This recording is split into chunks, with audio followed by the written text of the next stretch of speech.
جب تم اپنے پسندیدہ شخص کو دعاؤں میں شدت سے مانگتے ہو تو اس کے ملنے سے پہلے اللہ یہ نشانیاں ظاہر کرتا ہے۔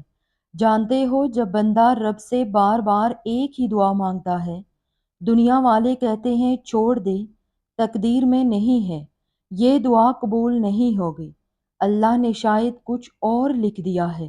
یاد رکھو جب دعاؤں کا جواب بھی نہیں آتا، نصیب بھی نہیں بدلتا، اللہ کی طرف سے بھی خاموشی ہوتی ہے، تو جان رکھو یہ خاموشی اللہ کی طرف سے انکار نہیں ہوتا، بلکہ ایک اچھے وقت کی تیاری ہوتی ہے۔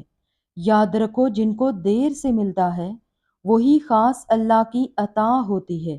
جب آپ کے سجدوں والی دعاؤں کا بھی جواب نہیں آتا تو جان لو اللہ تمہارے لیے بہتر لکھ رہا ہوتا ہے۔ اللہ کبھی اپنے بندے کو اکیلا نہیں چھوڑتا۔ تمہاری ہر ہر آنسو اور آہٹ اللہ تک پہنچتی ہے۔ یاد رکھو تمہارا رب تمہاری برداشت سے زیادہ بوجھ کبھی نہیں ڈالتا۔ تو تم پھر کیوں سمجھتے ہو کہ تم اکیلے ہو؟ تم کیوں یہ سوچتے ہو کہ کوئی راستہ نہیں ہے؟ تم ہرگز اکیلے نہیں ہو، تمہارا رب تمہارے ساتھ ہے۔ سوچو ذرا کتنی بار تمہیں لگا کہ اب سب ختم ہو گیا، لیکن اچانک کوئی راستہ نکل آیا، کوئی آسانی مل گئی، کوئی ایسا حل سامنے آیا جو تم نے سوچا بھی نہیں ہوتا۔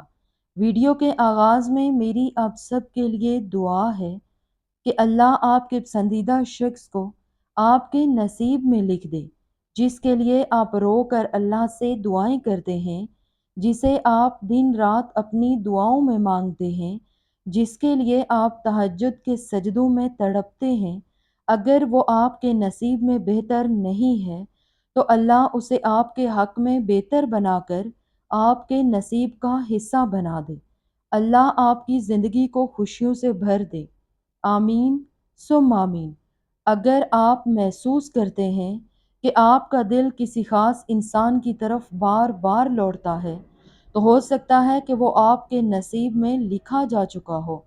کبھی آپ نے سوچا ہے کہ جس محبت کے لیے آپ دل سے دعائیں مانگتے ہیں، جو رشتہ آپ کی روح کو سکون دیتا ہے، اگر وہی چاہت آپ کی تقدیر میں لکھی جا چکی ہے تو اللہ تعالیٰ آپ کو پہلے ہی نشانیاں دینا شروع کر دیتا ہے۔ یہ نشانیاں خوابوں میں بھی آتی ہیں، دل کے حال میں بھی، اور کبھی کبھی زندگی کے عام واقعات میں بھی۔ پہلی نشانی، جب آپ اپنی دعاؤں میں اپنے پیار یا پسندیدہ شخص کا ذکر کرتے ہیں تو دل میں عجیب سا سکون اور اطمینان اترتا ہے۔ یہ وہ کیفیت ہے جسے اطمینان قلب کہا جاتا ہے۔ اگر دل بے وجہ ہلکا اور مطمئن ہو جائے تو یہ اللہ کی طرف سے اشارہ ہے کہ یہ چاہت آپ کے لیے خیر پر مبنی ہے۔ دوسری نشانی، کبھی کبھی ہم کسی کے لیے دعا مانگتے ہیں اور دل سے لگتا ہے کہ اللہ فوراً سن رہا ہے۔ جب زبان پر اس کا نام آتا ہے تو دعا میں رکاوٹ نہیں رہتی، بلکہ دل خود بخود اس کے لیے خیر مانگتا ہے۔ یہ اس بات کی دلیل ہے کہ اللہ اس چاہت کو برکت دینے والا ہے۔ تیسری نشانی، روزمرہ کی مصروفیات میں بھی دل بار بار اسی شخص کی طرف متوجہ ہوتا ہے، نہ چاہتے ہوئے بھی دل اس کا ذکر کرتا ہے، اور یہ تذکرہ منفی نہیں بلکہ مثبت سوچ کے ساتھ ہوتا ہے، اور یہ روحانی جذبیت اس بات کا ثبوت ہے کہ اللہ نے اس محبت کو تقدیر سے جوڑا ہے۔ چوتھی نشانی، کبھی کبھی یہ رشتہ آسان نہیں ہوتا، لیکن آپ میں برداشت اور صبر بڑھ جاتا ہے۔ آپ ہر مشکل کو سہ لیتے ہیں، بس اس امید پر کہ اللہ آپ کی محبت کو پاکیزگی کے ساتھ آپ کو عطا کرے گا۔ یہ صبر بھی اللہ کی طرف سے عطا کی ہوئی طاقت ہے، جو اس بات کا اشارہ ہے کہ انجام نیک ہونے والا ہے۔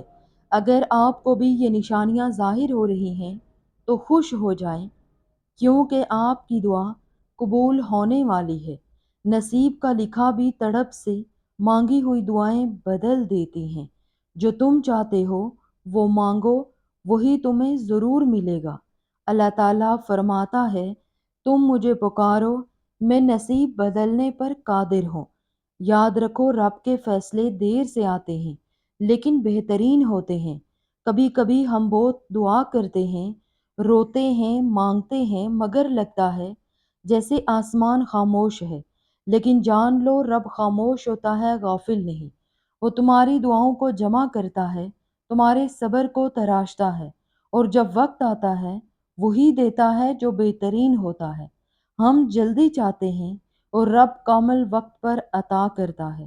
تو اگر دیر ہو رہی ہے تو یقین رکھو فیصلہ بن رہا ہے، اور وہ فیصلہ تمہارے حق میں ہوگا۔ رب کبھی انکار نہیں کرتا، وہ بس انتظار کراتا ہے تاکہ جب دے تو تمہاری آنکھیں شکر سے بھیگ جائیں۔